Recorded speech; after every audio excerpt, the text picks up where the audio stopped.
Memory transcription subject. Captain Sovlin, United Nations Fleet Command. Date. Standardized human time. February 21st, 2137. Tyler attempted to slam the door in my face, but I drove my shoulder into it with force that could only stem from passion. The memories of stabbing my claws into an Arx's neck on Silius while trying to save Marcel were fresh. Everything that had gone wrong in my life started and ended with the Greys.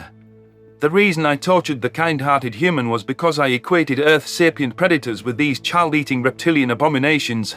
My daughter's screams as she was eaten alive echoed in my ears, and uncontrollable hatred blacked out any judgment. "What the fuck are you doing here? You're only authorized to accompany Hunter," Tyler exclaimed. The blonde human made a move to intercept me, but I ducked under his grasp. The Arxa at the table hadn't reacted to defend itself, and it looked more alarmed than ferocious. I could see Terran playing cards on the table in front of it. How could Tyler, my friend, have been indulging in a game with these savages? The two primates who were duped into bringing me here drew their weapons, though Officer Cardona urged them to stand down. Just as I came within striking distance of the Grey, shadows flashed in my periphery. A massive, scarred Arxa tackled me away from the one at the table, a growl rumbling in its throat. It had the clear opportunity for the death blow, but it had purposefully not driven its claws into my flesh. Rather than pinning me with its superior weight, it released its grip and gestured for me to stand. The beast's body tilted forward, arms raised in a fighting stance. It baffled me why it hadn't used its fangs to draw my blood. Was it toying with the prey that wandered into its den? "Stand down, humans," the Arxa barked. "I can handle myself. Captain Sovlin, we have not met before, yes? I am the one you want, not Visith. She was born long before any of the war atrocities happened." An ajar door informed me that this newcomer predator had burst in from an observation room where a recognizable human face was watching the scene unfold. It was the Secretary General of the United Nations himself, giving a filthy monster a tour fresh off the summit. Zhao looked silently livid, striding into the room in a hurried attempt to defuse the situation. The name the Terran referred to the Grey Demon was Isif, which rang a bell. The primates were consorting with the chief hunter that terrorized Gajeeds, forgetting all of its sins because it saved Earth. This ugly bastard is directly responsible for Hania's fate. I'm going to rend it limb from limb. It underestimates just how much I want it dead. Visith stood from the table, lashing its tail. Why don't we talk about whatever the issue is? It's dishonorable to trade claws without provocation. Besides, I would love a chance to speak with an alien other than— The Leaf Lickers do not see you as worth talking to. We're monsters that deserve death to them. Isif hissed. With what the Arxa have become now, I can understand where they're coming from. I never would have imagined we'd heat and torture people. That's something that's burdened me my entire life. Why do you think I'm letting Sovlin have a swing at me? I do not need outside assistance, which would make me look weak. Go on, Gajeed. Do your worst. My bones ached from the force of its tackle, but I stood with renewed determination. This Arxa was mocking me, assuming I couldn't scratch it. The Terrans were foolish if they bought this mechanical, staged profession of guilt from the monster that led the raids. I shrieked, swiping straight at Isif's eyes. Its tail hooked around my legs while I was mid-swing and sent me crashing to my rump. It waited with patience, heartless eyes facing me as cold slits. My spines bristled, sickened by the predatory visage. Isif seemed to be treating this skirmish as recreation, the glint in its eyes reminding me of how Tyler looked playing his murderous video games. In my youth, my movements might have been a bit more spry, but my ankles were throbbing from the tail swipe. I could acknowledge that the monster had a grasp on its hunger, enough to calculate and wait rather than act in a frenzy. That necessitated a more measured response on my part, despite the fog of fury spurring me onward. Lost your nerve already? The chief hunter prompted. I raised my claws in defiance. Bloodthirsty, rotten, unfeeling fiend! I want you dead. Dead as the fucking children you ate alive.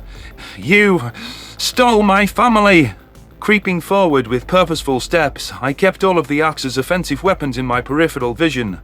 It had to keep its repulsive pupils focused on me, which made it obvious where it was looking. When its gaze flickered downward, I hopped over the blistering tail sweep that followed. The Grey balanced itself, swinging an arm at my head.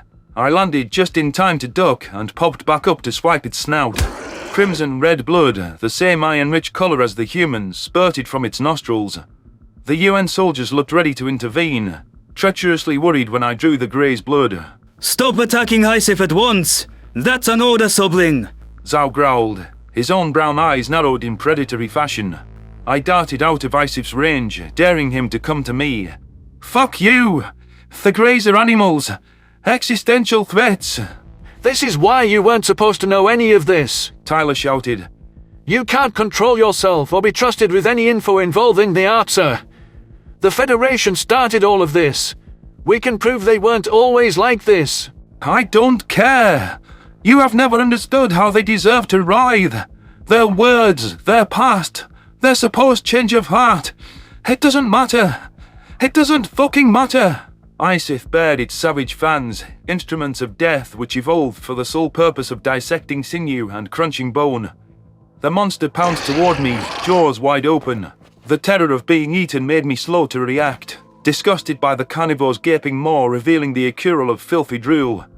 Its teeth were impossibly sharp, digging into my throat with painful force. The Grey was applying the maximum pressure it could without puncturing my vulnerable flesh. It relaxed its grip for a moment, long enough to throw me into a pin on the ground. Its fangs were then back at my throat, bringing my prey instincts to full-fledged panic. The last of my control poured into not flailing, which would risk Isif piercing my neck. The chemical surge was a blinding hysteria. Sensory input was nauseating, with the reeking predator grasping me within its fangs like a meal. I didn't want to die the way my daughter had, dissected in slow fashion to savor the cruelty. The Arxa were evil creatures, incapable of containing their hunger, and this moment proved it. Despite all of this, the idle humans were watching, as if they thought the scene was within acceptable limits of behavior. Perhaps they were scared to interfere with the Grey's catch. Or perhaps I was wrong to trust their benevolence. Wasn't I always worried about Terrans siding with the Arxa over us? Was all the secrecy because they're throwing us to the Greys, colluding with Isif above creatures with any redeeming features? Isif placed an uncanny eye inches away from one of mine. I do not want to hurt you. If I did, we would not be having this conversation. Are you understanding my words yet? An Arxa knows when they've been bested, when to admit defeat. Kill me, you fucking monster! A stutter lapsed into my voice from the dizzying pull of adrenaline, but I clung to my hatred in the face of certain death. Savor the act, like the predator you are. It can feel good to engage in acts of aggression, but I derive no pleasure from needless suffering. Survival is not a choice. It is an imperative commanded by biology outside our control.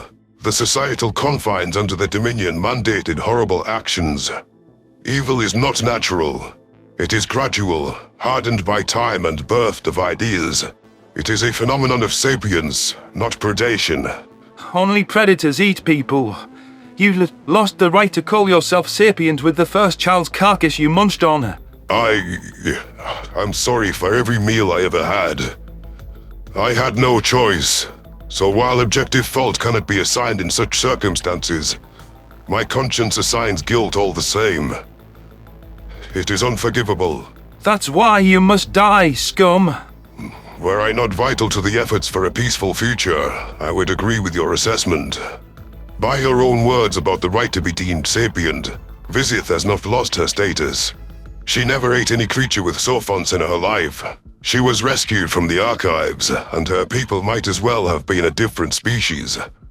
They welcomed you, as the humans would have, and like humanity, their civilians were killed for it.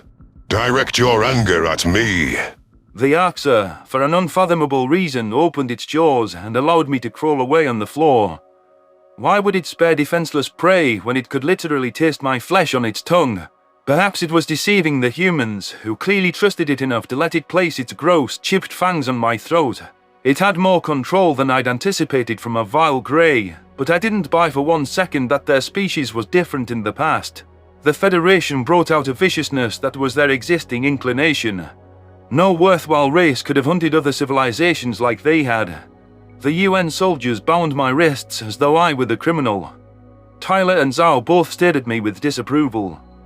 While I had disobeyed direct orders and trespassed, it had proven that their secret actions were reprehensible. It was tough to believe they pulled Visith from a cryopod and deemed it ethical to keep the ancient Arxer out of my purview. I risked my life on that mission to help the Earthlings. I had the same right to know as anyone else. The humans crafted too many excuses for the Greys' behavior, and their continued cooperation with these tormentors was unacceptable. Tyler breathed a flustered sigh. I was supposed to keep Visith company, Sovlin.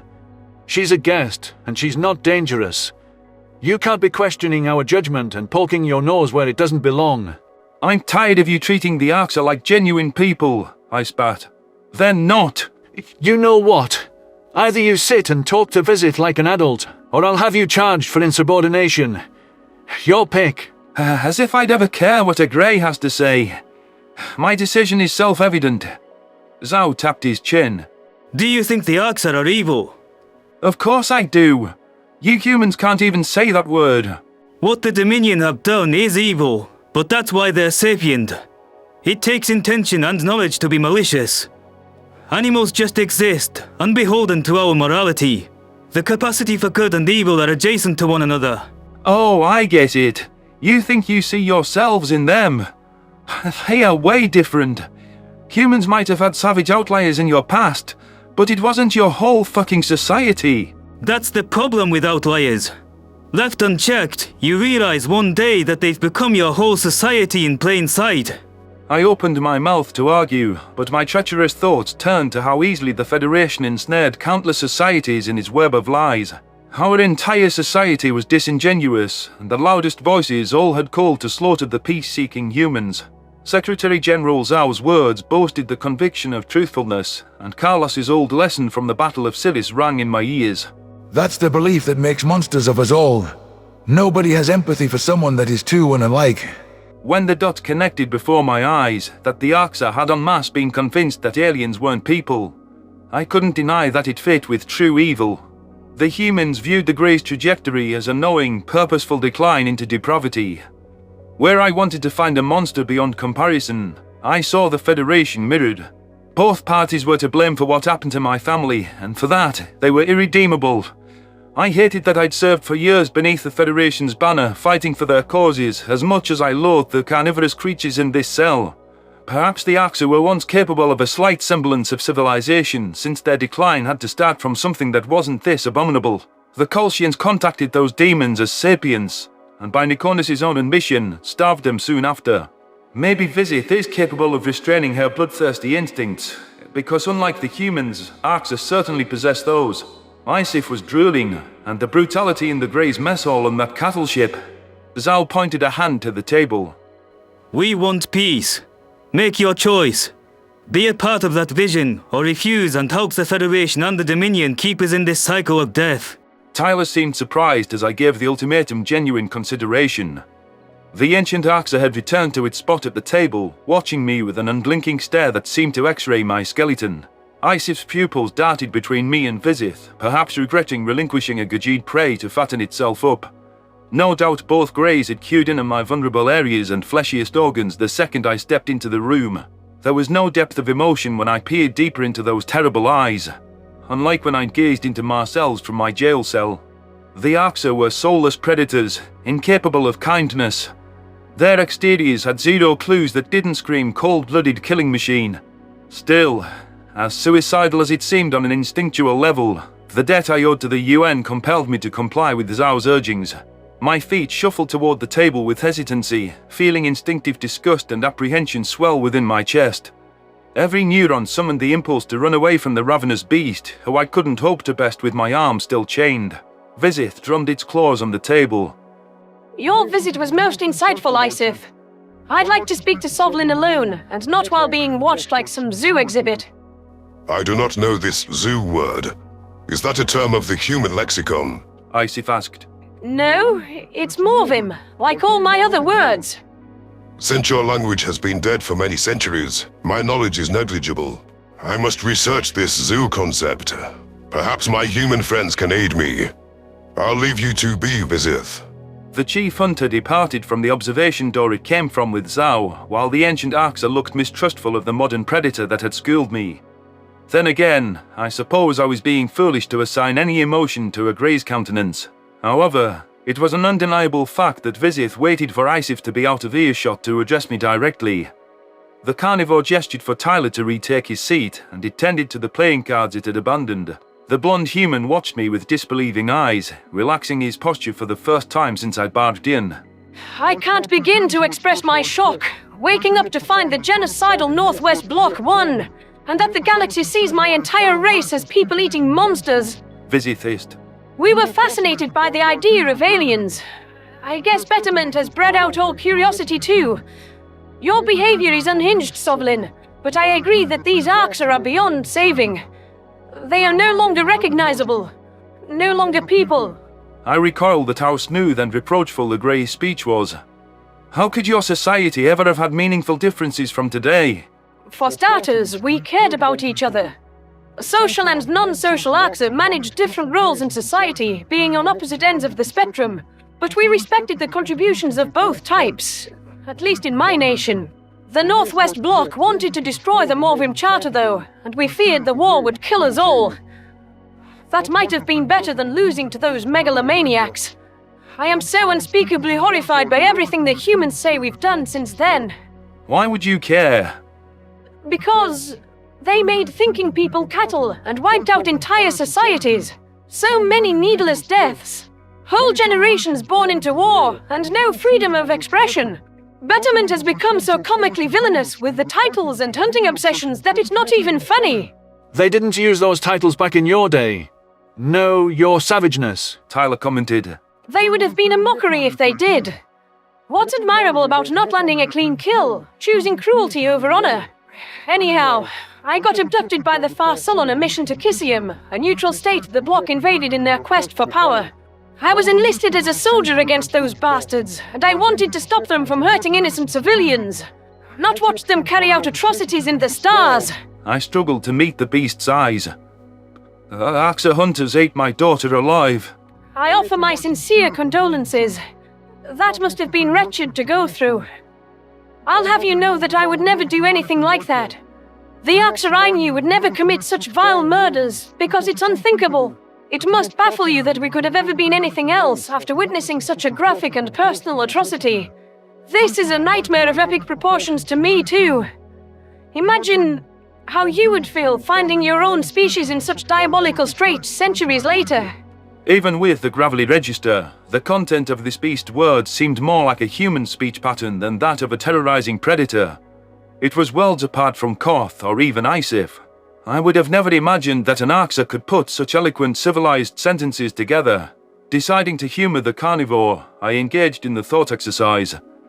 If the Gajeeds went on to hunt the races of the Federation in gruesome fashion, I would feel like 10 times greater of a monster than when we were revealed to be omnivores.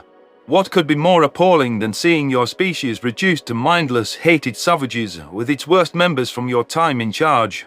I couldn't bear to see the Gajeeds committing such heinous acts. I shared a glance with Tyler and picked up on the flash of agreement in his eyes.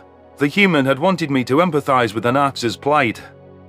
I'd mourn what my species used to be, Vizith. I imagine that's what you're doing. The predator lowered her reptilian eyes. Yes, I suppose I am. Against all odds, I'd survived one Arx's jaws and was engaged in decent conversation with another.